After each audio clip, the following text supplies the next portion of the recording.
নির্মোচন লিখেছেন ফাবিয়াহ মোমো। আজকে রয়েছে গল্পটির ৩৯তম পর্ব। গল্প পাঠে আছি আমি মীরা।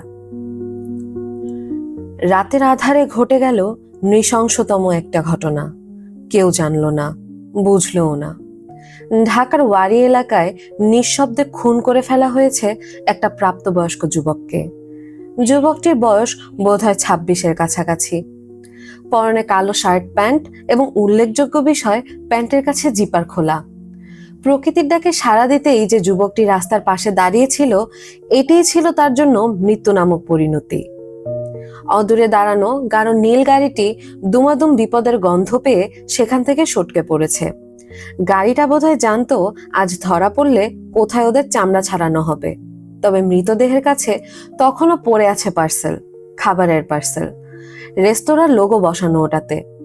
ঘন্টায় ৪০ কিলোমিটার বেগে ছুটতে থাকা গাড়িটি নিরাপত্তার জন্য ঢাকার এলিফ্যান্ট রোডে না গিয়ে সরাসরি ধরল টঙ্গীর পথ। ড্রাইভার লোকটি বারবার রিয়ার মিররে দেখছে কেউ ওদের ফলো করছে কিনা। কেউ নেই, একদম ফাঁকা। ২০ ডিগ্রি সেলসিয়াস তাপমাত্রায়ও গোসলের মতো ঘেমে উঠেছে শরীরের প্রতিটি কোণা। ঢোক গেলে হাঁপিত্তের সুরে দম ছাড়তে ছাড়তে লোকটি বলল, আমাদের খুব সতর্ক থাকতে হবে চিফ। ওরা কি করে জানলো আজ আপনি হাইড আউট ৩ ছেড়ে ওয়ারিতে ভিজিট করবেন? আমাদের মধ্যে ঘাপলা লুকিয়ে আছে চিফ। আমার মনে হয় এবার একটা সুখবর দেয়া দরকার। ওদের বারটা খুব বেড়েছে। চিফ সম্বোধন করা লোকটির মুখ পাথরের মতো নিষ্প্রাণ। তরমুজের বিচির মতো ছোট ছোট দাঁতগুলো কালো কুচ্ছিত ঠোঁটের নিচে ঠেকে আছে। ডান গালে তার বীভৎস কাটা দাগ। সেই বীভৎস দাগের উপর আঙুল বুলিয়ে চিফ লোকটা কঠোর স্বরে জানালো, লোকেশন চেঞ্জ করে হাইড আউট ১-এর দিকে গাড়ি ঘোরাও। হাইড আউট ৩ বন্ধ। সমস্ত লোককে জানিয়ে দাও ওরা যেন জায়গা পরিবর্তন করে ফেলে। হাইড আউট ৪-এ চিশতি হারুনকে বলো যে কয়জন জীবিত আছে সবগুলোকে জবাই করে দিক। লাশগুলো ফেরি করে জায়গা মতো দিয়ে আসুক। ওরা আমাদের কাজে আঙুল ঢুকে ভালো করেনি পাশা, বড় বার বেড়েছে এদের, থামানো দরকার। পাশা লোকটি স্টিয়ারিং ঘুরিয়ে ডানে মন নিতে নিতে সম্মতি সুরে বলল, জো হুকুম চিফ, আপনি নিশ্চিন্তে থাকুন। আপনাকে আমি নিরাপদে পৌঁছে দিয়ে চিশতি হারুনের সাথে যোগাযোগ করার ব্যবস্থা করছি।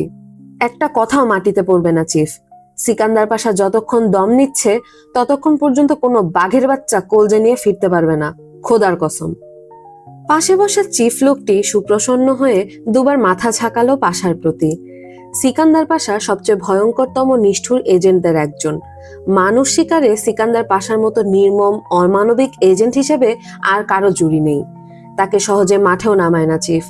তিনি ইতিমধ্যে বুঝে গিয়েছেন তাদের পেছনে বোধহয় খুব শীঘ্রই বাংলাদেশি হোমরা চোমরা লাগানো হবে। এই বাংলাদেশ নামক এক টুকরা ছাপোষা ভূখণ্ড কি করে যে ১৯৭১ সালে পাকিস্তানি হানাদার বাহিনীকে রুখে দিল তা আজও তিনি বুঝে উঠতে পারেন না। শরীরে নেই মাংস, পেটে পড়ে না ভাত, পূর্বপুরুষ শালারা পা চাটা গোলামি করে বেড়াতো, আর তারা কিনা ছিনিয়ে আনলো স্বাধীনতা। থু করে একদলা নোংরা থুতু জানালার বাইরে ফেলে চিফ। আজন্ম এ দেশের প্রতি ক্ষোভ বিরাজ করবে তার। তিনি ছাড়খাড় করে দিয়ে যাবেন এদেশের ভূখণ্ড। প্রতিটা নিষ্পাপ জনগণ আবারও নৃশংসতম কালরাত দেখবে। ২৫শে মার্চের মতো হাজারে হাজারে লক্ষ লক্ষ মানুষের রক্তের বন্যা ভাসাবেন তিনি। দেখা যাক প্রতিরক্ষা মন্ত্রণালয় তাদের কোনো চুলটা বাঁকা করতে পারে কিনা। দেখাই যাক। টার্গেট পয়েন্ট থেকে চোখ সরিয়ে আরো কিছুক্ষণ আশপাশটা পরখ করলো সন্ডাদেহি। চোখে বাইনোকুলার ধরা, মাথায় কালো সানক্যাপ, বাঁ হাতের কবজিতে সবুজ বাতিতে জলজল করছে সময়ের ডিজিট। রাত ১:১২। মাথার উপর কালো আকাশে নক্ষত্রের পিদিম এখনো জ্বলে ওঠেনি। ভারী ওভারকোট পরা পোশাকের নিচে শীতের মুহুর্মুহু ছোবল বক্ষতালু পর্যন্ত শিরশিরিয়ে দিচ্ছে। ঢাকার বুকে চট্টগ্রাম সিলেটের মতো কঠিন শীত পড়ল কবে থেকে? চোখ থেকে বাইনোকুলার সরিয়ে ঠিক ৫ মিনিট পর আদেশ দিল Derek Fernandez, hurry up team, পুরো রাস্তা একটা কুকুর পর্যন্ত নেই, আমরা আমাদের কাজ শুরু করে দেই, এটাই সময়, লেটস গো। সমস্বরে ৪টি কণ্ঠ পুরোদস্তুর মিলিটারি কায়দাবাজের মতো চাপা হুঙ্কার ছুড়ল, ইয়েস স্যার। ডেরেক ফার্নান্ডেজ বাইনোকুলারটা নিজের পিঠে ঝুলানো ব্যাকপ্যাকে ঢুকিয়ে বীর দর্পে ঝপাস করে লাফ দিল নিচে। সে পরিত্যক্ত একটা দোতলা ভবনের টাঙ্কির পাশে কভার নিয়েছিল, সঙ্গে দলের আরো ৪ জন ব্যক্তি। সবাই একে একে জায়গা থেকে নেমে ডেরেকের পথ ধরে রাস্তার সেই পার্সেলটার কাছে চলে গেল। তার একটু দূরেই রক্তের বন্যার ভেতর শুয়ে আছে যুবকটি। দুচোখ ভরা আতঙ্ক, বিস্ফোরিত, ঠোঁটের ডান কোণ থেকে লালা মিশ্রিত রক্ত গড়িয়ে পড়ছে। প্রাকৃতিক কাজ সমাপন করতে পারেনি। বিশ্রী কদাকার দৃশ্য, তাকানো যায় না। ডেরেক সেখান থেকে চোখ সরিয়ে পার্সেলটা চুপচাপ হাতে তুলে নেয়। যদি ডেরেক ভুল না হয়, তবে খাবারের এই পার্সেলের মধ্যেই কোনো গোপন ক্লু রয়েছে, যা সম্ভবত এই ছোকরা শুনশান জায়গা বুঝে পাচার করতে এসেছিল, কিন্তু পারেনি।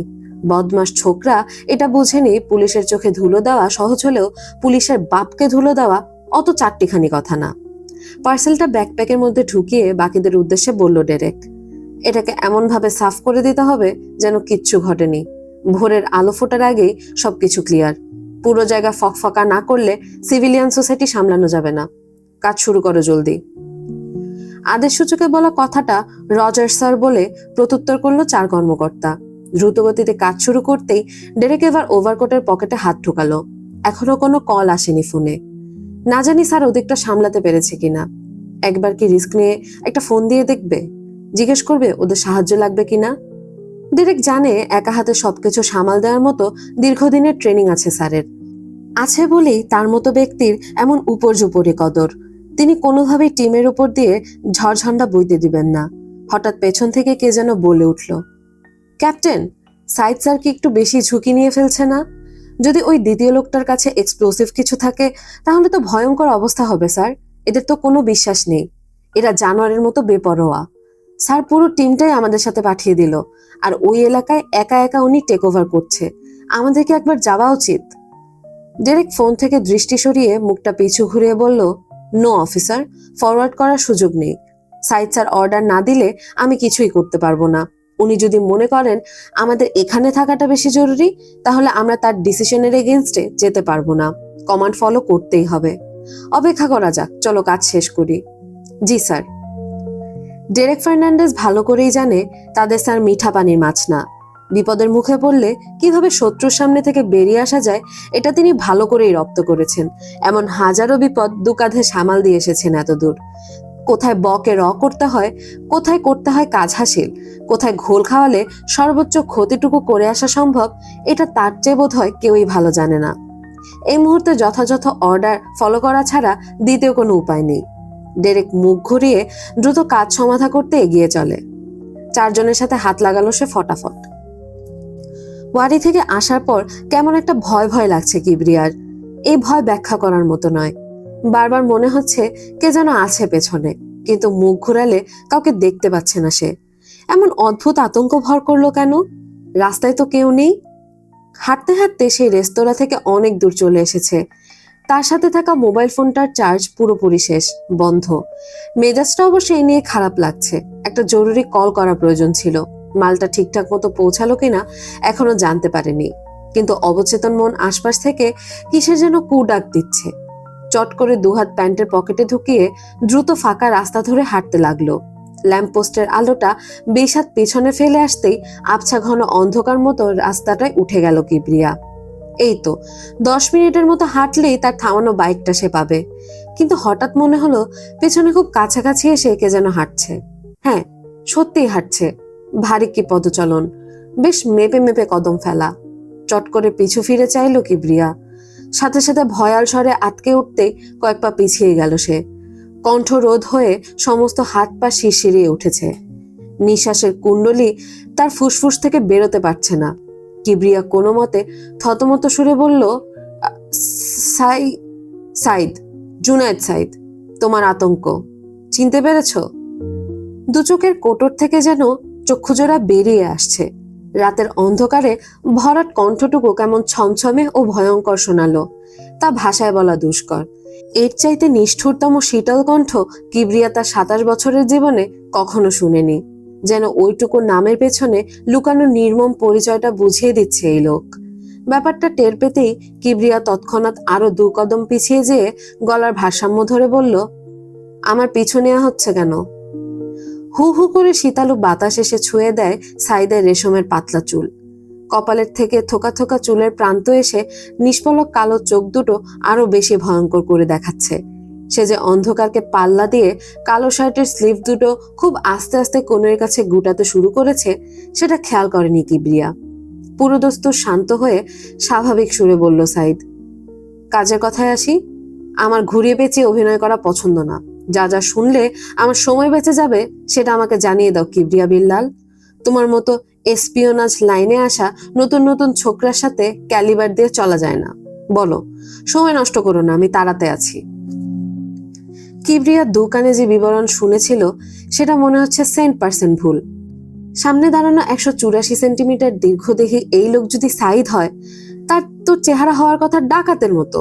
মুখে শত শত দাগ, ঠোঁট দুটো কালো, শরীর হবে দানর মতো। কিন্তু একে দেখলে তো সামনাসামনি মেয়ে লোকের নজরই খারাপ হয়ে যাবে।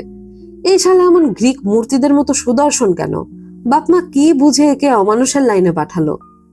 কিবরিয়া অহৈতুক চিন্তা ভাবনার ভেতরেই সাবধানে কোমরে গুজে রাখা ঠান্ডা জিনিসটার গায়ে হাত দিয়ে রেখেছে।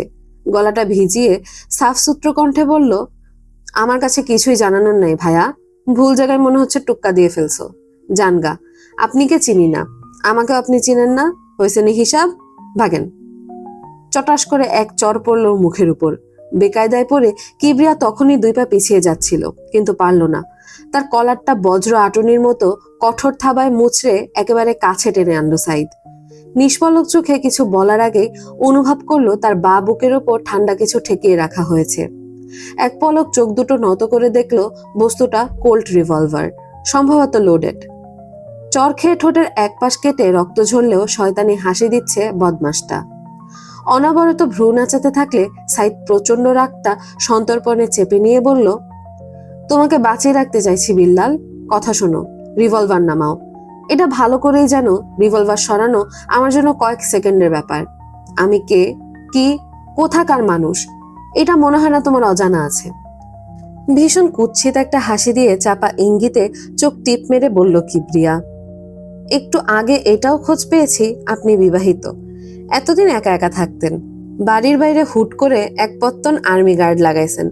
কেন লাগাইছেন এই খবর অবশ্য জানি না। শুনলাম আপনার কর্নেল বাপ ছুটি কাটাতে বাড়ি আসছে। কথার ফাঁকে ফাঁকে কিবরিয়া বেশ চতুর চালাকি করে যাচ্ছে। সাইদের মনোযোগ অন্যদিকে ভ্রষ্ট করে সে ট্রিগারের ওখানে তর্জনী টিপে দিতে উদ্যত। যেই তর্জনীটা ট্রিগারের উপর জোরে চাপ দিতে নিবে, তখনই সাইদ সজোরে একটা ধাক্কা দিয়ে আকাশ বরাবর রিভলভারটা তাক করে দিল। অন্ধকার ফুরে ফায়ার করা বুলেটটা সশব্দে বেরিয়ে যেতেই খান খান হলো নীরবতা। গাছের ডালে থাকা ঘুমন্ত পাখিরা ভয়ার্ত শব্দে হুল্লোড় জুড়ে দিয়েছে। এই ফাঁকে কিবরিয়ার বুক বরাবর ধারালো ছুরিটা এক কোপে পুরোটা ঢুকিয়ে দিল সাইদ। একটুও কাঁপল না তার পেশাসুলভ হাত। কোত করে একটা আর্তনাদ ফুটে উঠতেই বিস্মিত কিবরিয়া আশ্চর্য হয়ে গেছে। তার পকেট থেকে কখন ছুরিটা বের করে নিল? তার ছুরি দিয়ে তাকেই খুন। তার হিপ পকেটে থাকা ছোট্ট মাইক্রোচিপটাও কি সঙ্গে নিয়ে যাবে? কিবরিয়া এত সব কিছু ভাবতেই বুকের বাঁদিকে বেঁধানো ছুরিটা উপর থেকে নিচে এক টান মারল সাইদ। টাটকা মাংস কাটার মতো ফ্যাচ করে মৃদু একটা শব্দ ফুটে উঠল। তাপমাত্রা আরো 1 ডিগ্রি বিয়োগ হয়ে 19 ডিগ্রি সেলসিয়াস এখন চলছে। ঘড়ির কাঁটায় জানান দিচ্ছে রাত 2টো। গাড়িটা গ্যারেজের ভেতর পার্ক করে সুন্দর মতো সেটা তালাবন্দি করে বিশেষ চাবিটা তার ওয়ালেটের খাপে ঢুকিয়ে রাখলো। মুখ তুলে দেখলো দোতলার দিকে বারান্দার দরজাটা আধ ভেজানো দেখা যাচ্ছে। অন্ধকার। ঘুমিয়ে পড়েছে বোধহয়। চুপচাপ বাড়ির ভেতর ঢুকে রুমের দরজার কাছে আসতেই নিঃশব্দে গোল নবটা মুচড়ে দিল সাইদ। রুমের দরজাটা ঠেলে ভিতরে ঢুকতেই চরম বাকরুদ্ধ হয়ে থমকে দাঁড়ালো সে। তৎক্ষণাৎ এক পাও এগোতে পারল না। চোখের সামনে এসে কি দেখছে, স্বপ্ন না সত্যি? এই ছিল আজকের পর্ব। কেমন লাগলো তা অবশ্যই কমেন্ট করে জানাবেন। দেখা হবে আগামী পর্বে। ততদিন পর্যন্ত সবাই ভালো থাকবেন, সুস্থ থাকবেন। আজকের মতো আমি মীরা এখানেই বিদায় নিচ্ছি। আল্লাহ হাফেজ।